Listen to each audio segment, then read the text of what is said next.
So before I begin this video, I want to say that I thought I was truly done with this. I thought that this wouldn't happen, or at least it wouldn't happen while I had this phone, which is the Galaxy Z Fold 5 here. What am I talking about? Well, I am talking about the fact that this phone, or rather not the phone, but the screen protector that you see here, has basically done the same thing it did on my Fold 4, the same thing it did on my Fold 3, I think, or no, I'm sorry, my Z Flip 4, one of those phones. It has started peeling, and as a matter of fact, it's actually peeled all the way through the middle.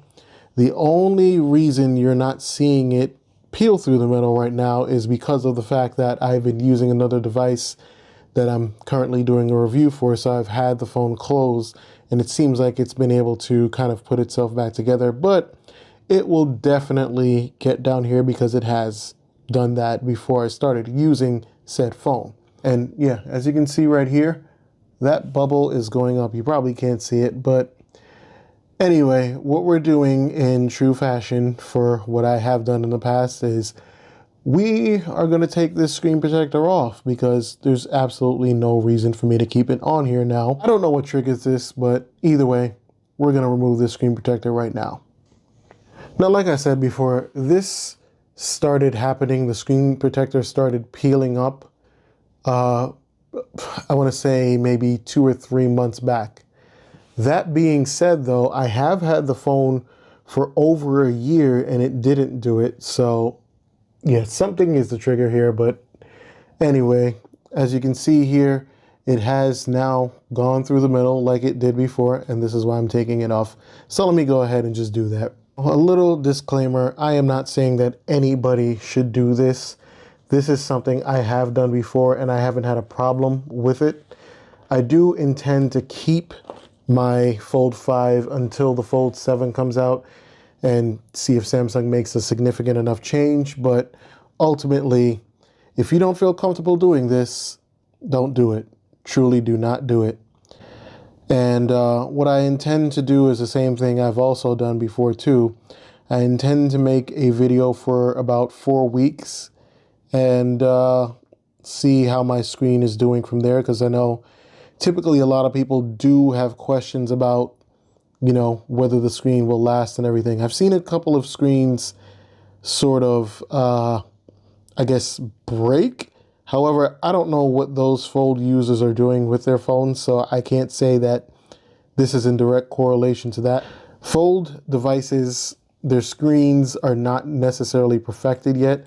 I don't think that's going to become something that is true for years, but ultimately, the Fold just kind of suits my lifestyle more, which is why I guess I keep punishing myself in a sense. So yeah, here we are.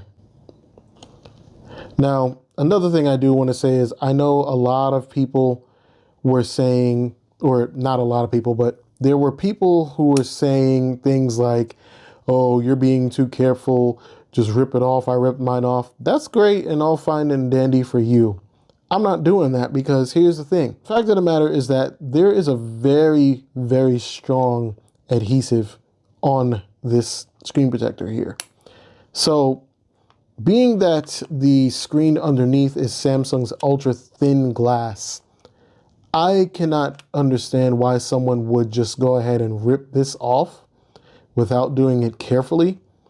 Because, you know, if it's ultra thin glass, and you're peeling up something like that, you know, you're forcing it, you're essentially gonna mess with the stability of that glass. So I would much rather do this. And right now what I am doing is I'm not using this tool right here and putting pressure on the actual display. I'm, you know, just kind of going through the grooves here and just really making sure that this is gonna come up without me stressing out that display. So that's my logic on it. My logic could be wrong, but it's better to be safe than sorry. All right, so we've almost kind of got around the corners here. And like I said, if you are going to try this, I am not saying you should. Just be careful. just truly be careful. Don't give the under display any sort of unnecessary force to it. It's a fragile display. It's not like the most fragile out there, but it's not a regular display. It's ultra thin glass. Keep that in mind. Luckily, I did move back east to where I'm originally from, and there is a Samsung store, an actual Samsung store, a reasonable distance away from me. You know, not You Break, You Fix, which most of the times they don't even have the screen protectors in stock. I can just go ahead and drive down there one day. If I really want to get another one replaced, yeah, I can definitely do that. However, that is not the case for everybody, and that's why I'm doing the whole 4-week sort of vlog on this. All right, so there we go. We got that removed. Yeah, just wanted to do a little video vlog of this because I did it last time. It seemed like it helped some people out. If anything, this will pretty much be something like a forum for people to ask questions, for people to share their experiences after they've gone ahead and removed it. So, yeah. And we're going to see what this is going to be like 1 week after I've done it. And I will report back with anything else. If something happens sooner, of course, I'll make another video, but there we go. Screen protector has been removed. Okay, so one thing I do notice is that without the screen protector, there's less friction here for when the screen opens. So that is something I do have to be careful about. Anyway, let me not make this longer than it needs to be. I will see you all next week with the status update on what's going on with this phone. Thank you for watching as always though, and leave your comments below. And we will see what happens.